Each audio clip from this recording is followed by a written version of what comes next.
Thousands of protesters in Greece and hundreds of thousands in Spain took the streets on Sunday. Demonstrators complained that spending cuts will force ordinary people to deal with the economic impact of the debt crisis. Hundreds of police kept an eye on the latest protests in Athens that came about a week after demonstrators started riots and burned down buildings. There were also protests in more than 50 towns and cities in Spain, including Madrid and Barcelona. Thousands of civilians have died in Syria during an uprising against the regime of President Bashar Assad. Violence has been on the rise during the past 11 months. The international community is highly concerned because the Syrian government banned almost all foreign journalists and human rights organizations. The Syrian regime of Bashar al-Assad is feeling the heat. After 6 Persian Gulf nations recalled their ambassadors to Syria, Egypt followed.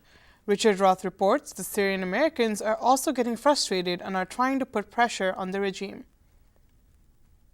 The whole family has been killed, father and mother and 4 kids. This has to stop. Distance doesn't diminish the pain of these Syrian Americans. Every week they meet in a northern New Jersey office. Several generations of anxious Syrian Americans have watched their families back home try to survive 11 months of the Assad regime's crackdown. I just want to understand that how do you have the heart to kill such kids and deny the fact that you're killing them? Frustration is growing. They didn't expect their Arab Spring to extend deep into winter.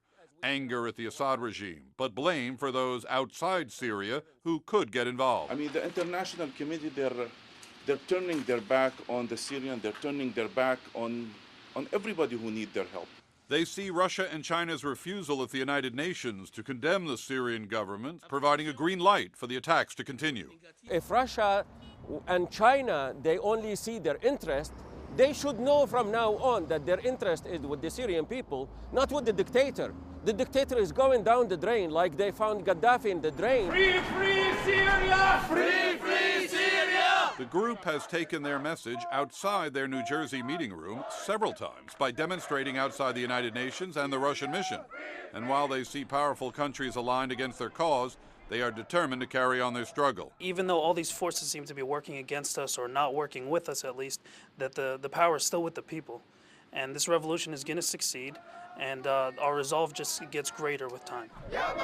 Richard Roth, CNN, United Nations. Japanese officials finally allowed media to access the Fukushima Daiichi nuclear power plant. This is the first time media has been allowed to enter the plant since the government completely shut down the reactors 2 months ago, and journalists were able to witness the devastation caused by the hydrogen blast last March. Prime Minister Noda announced the plant's closing 9 months after the tsunami hit Japan, which killed almost 20,000 people.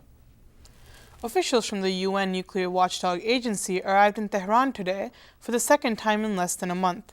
This comes between suspicions that Iran is developing nuclear weapons.